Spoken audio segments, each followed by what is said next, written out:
Llegó Fidel y se acabó la diversión.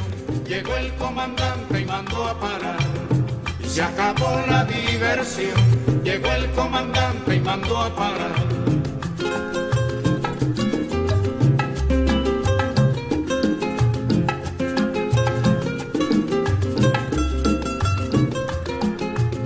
Aquí pensaban seguir, tragando y tragando tierra, sin sospechar que en la sierra se alumbraba el porvenir, y seguir de modo cruel la costumbre del delito, hacer de Cuba un garito, y en eso llegó Fidel. Bueno, hace poco yo estuve debatiendo en las redes, ¿no?, con algunas personas, porque se tocó el tema de Cuba.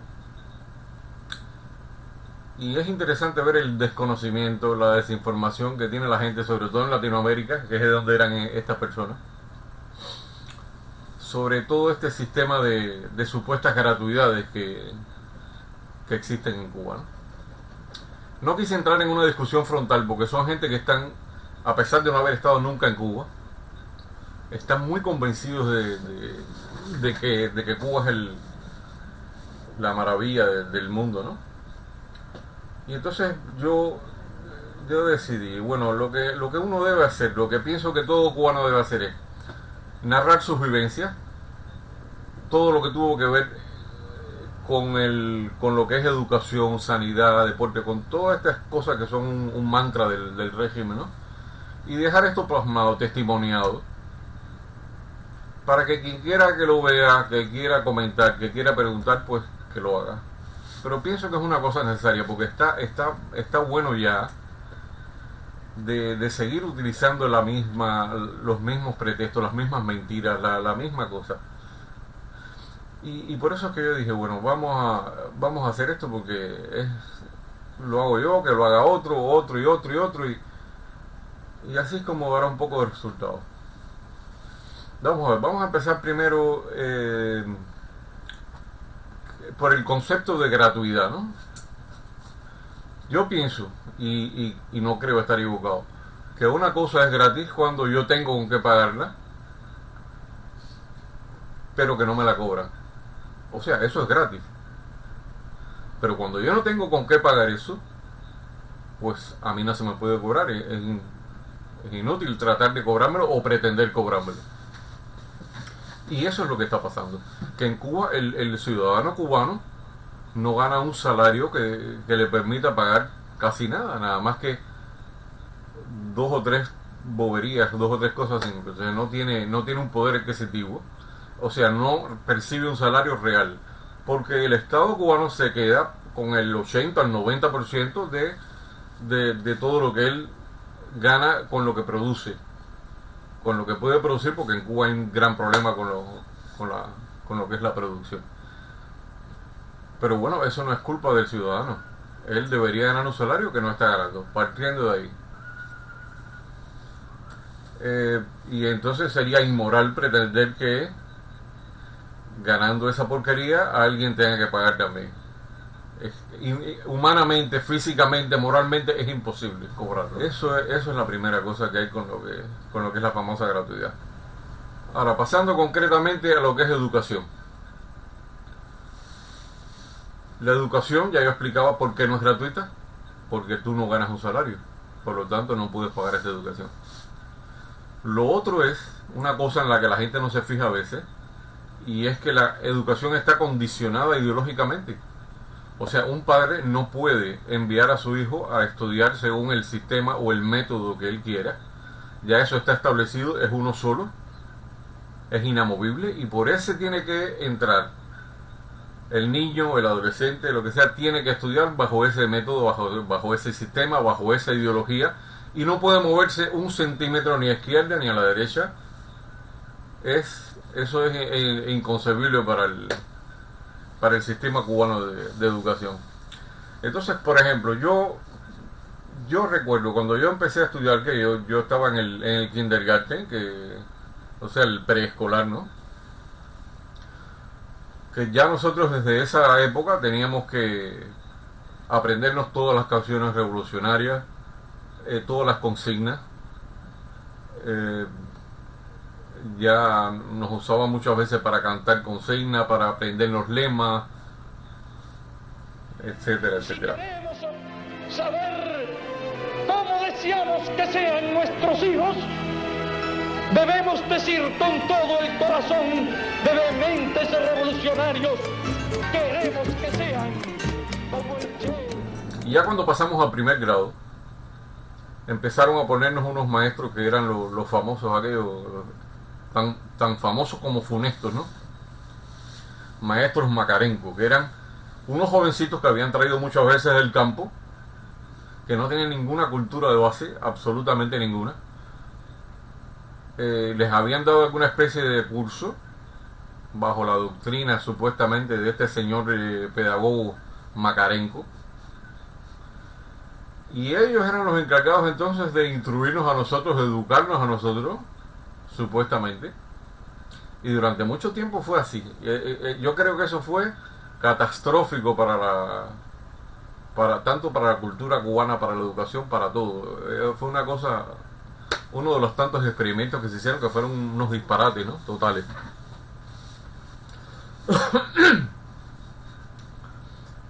Y después tuvimos otros maestros también que no eran Makarenko, pero que no eran igual de desastrosos, pero dejaban mucho que desear. Maestros que daban golpes, utilizaban incluso, me acuerdo, aquel inolvidable metro de madera, que con eso por donde quiera que te agarraban te metían un un viandazo con aquel.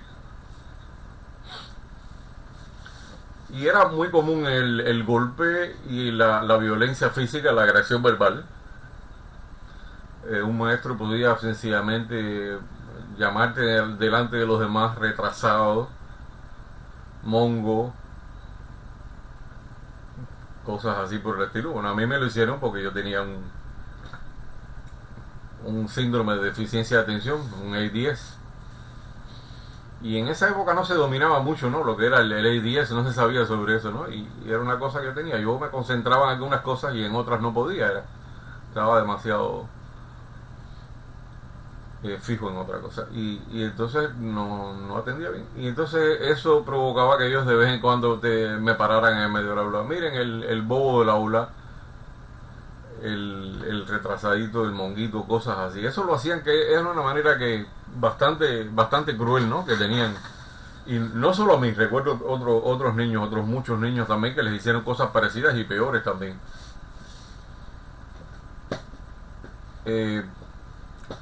Pues estos maestros eran, con una excepción notable, que fue un excelente maestro que yo tuve durante el tercer grado, que era una persona con mucha cultura, que era un caso especial.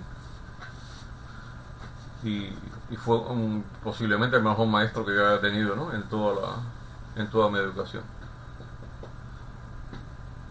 Pero aparte de eso, eran maestros que yo incluso una vez por corregirles la ortografía a dos de ellos me pusieron en su lista negra.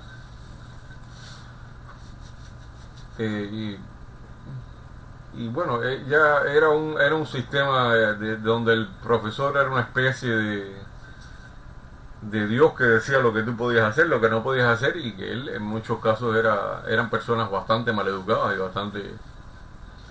y bastante incultas. Pero no solo eso, aparte de todo lo malo que pudieran hacer los profesores, uno estaba sometido a un bombardeo ideológico constante. Recuerdo que teníamos incluso en lo físico, teníamos que usar una boina, una pañoleta, había que gritar siempre seremos como el Che, había que formar en una fila, nos enseñaron incluso a marchar sin ser militares ni un carajo.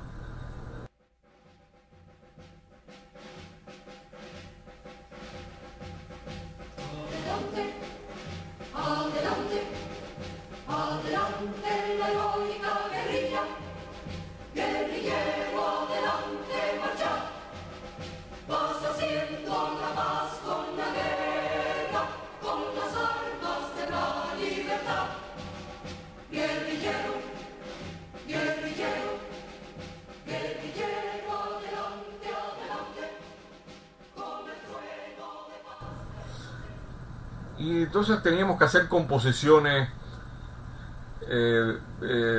por supuesto, todo favorable al régimen, todo que felices éramos, toda esta historia de cosas. Teníamos que hacer un álbum que se llamaba La Cuba de ayer y La Cuba de hoy. Entonces, para confeccionar este álbum teníamos que buscar los recortes de la prensa vieja, ¿no? De antes del 59. Poder encontrar alguna bohemia que tuviéramos en la casa. Entonces, todas las fotografías donde aparecían personas sin hogar, durmiendo en la calle. Había una muy famosa de un señor buscando en un latón de basura. Cosas así. Entonces todo eso había que recortarlo, ponerlo en la parte que era la Cuba de ayer. O sea, la Cuba de ayer todo era un desastre, todo era terrible. Y después venía la parte de la Cuba de hoy, y ahí poníamos las fotos de los pioneros sonrientes, del maestro bueno y de todo lo bueno, algunas fotos de Fidel, niños bebiendo leche, cosas así. Y esa entonces era la Cuba de hoy. Era un despropósito total, pero bueno, por otra parte, también nos pusieron a hacer unos murales, que era una cosa que se llamaba mural odio al imperialismo yanqui, y ahí tenía que ser por el estilo. Ahí había que buscar fotografías de niños quemados por napalm en Vietnam, la famosa foto de la niña quemada por napalm, esa era fija. Cualquier foto que representara algo malo de los norteamericanos, eso era bienvenido, y eso iba a parar al mural odio al imperialismo yanqui. Y así era todo, todas las composiciones que uno hacía, todo iba a parar al famoso mural o a que la leyeran después y por supuesto siempre haciendo hincapié en que tenías que ser un niño revolucionario, aquella cosa ridícula que decían el caballerito proletario.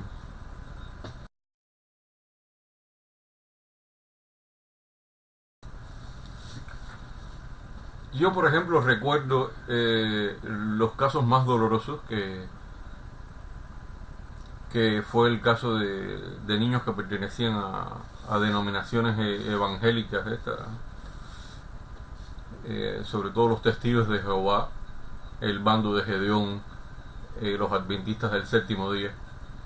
Entonces ellos tenían muchos problemas, porque eran educados por sus padres en su creencia, en sus interpretaciones bíblicas muy particulares, ¿no? Y ellos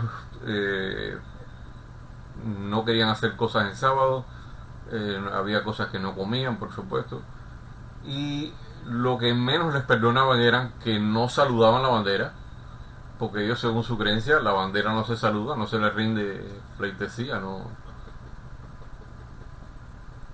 Y otra cosa que era imperdonable para el sistema, que no usaban la pañoleta. Ya con ese gesto de no usar la pañoleta, ellos eran un eslabón que se rompía en aquel mecanismo de lavado de cerebro, de aquel bombardeo ideológico. Y esos pobres niños, yo me acuerdo, yo tuve 2 o 3 compañeros que eran muy religiosos, que daba pena aquello. Tuve un compañerito ahí que se llamaba, de apellido Domenech, y había dos más también. Yo recuerdo que a los niños estos que eran testigos de Jehová, promovido por los profesores, esto no era una cosa espontánea, porque a ningún niño, aparte de esa crueldad que tiene cada niño, ¿no? Como tienen esas edades, ¿no? Si tú no fomentas esa crueldad y ese tipo de cosas, eso no ocurre así tan espontáneamente. Y más bien esa crueldad es centrada en otras cosas, ¿no? En el juego infantil, en la relación entre uno y otro, pero eso, niños que le hacían un círculo al niño testigo de Jehová, por ejemplo, y se ponían a gritarle que Dios no existía. Incluso le decían, Jehová no existe, Jehová es para no decir la palabra que sean, es gay, cosas así. Y los más exaltados le trataban de pegarle, decirle contrarrevolucionario, cosas así. Porque además al niño ahí en ese sistema se le enseña a que sea chivato desde su más temprana edad, que delate al otro. Eso es una de las cosas que más se hace. Y en el caso de los testigos de Jehová, aquello yo les digo que era abusivo y es cruel, es cobarde hacerle a un niño ese tipo de cosas, o aquella cosa tan repugnante como decirle, a ver, dile a Dios que te dé un dulce. Y por supuesto el dulce no aparecía. Y después entonces decía, a ver, dile a Fidel que te traiga el dulce. Y entonces venían y aparecían con el dulce. Ese tipo de cosas tan aberrantes, tan sucias, todo eso se hacía, apartándonos ya del castigo corporal. Y se hacían circular rumores sobre todos esos niños, que los padres los ponían sobre unos pinchos, como si los niños fueran unos faquires o algo de eso, ¿no? Y que les daban latigazos. Cosas así por el estilo. Porque además en la televisión, en todas partes, había un bombardeo de animados, de cortos, donde ridiculizaban a los testigos de Jehová. Con aquello de, no, la sangre no, que la transfusión. Y libros que se publicaron contra ellos. Era una cosa que simplemente el Estado no podía permitir, que existiera aquella disonancia dentro de su sistema único de educación, dentro de su mecanismo de coerción. Y es una de las cosas que es una mancha y es una vergüenza. Otra muestra más de la educación gratuita cubana.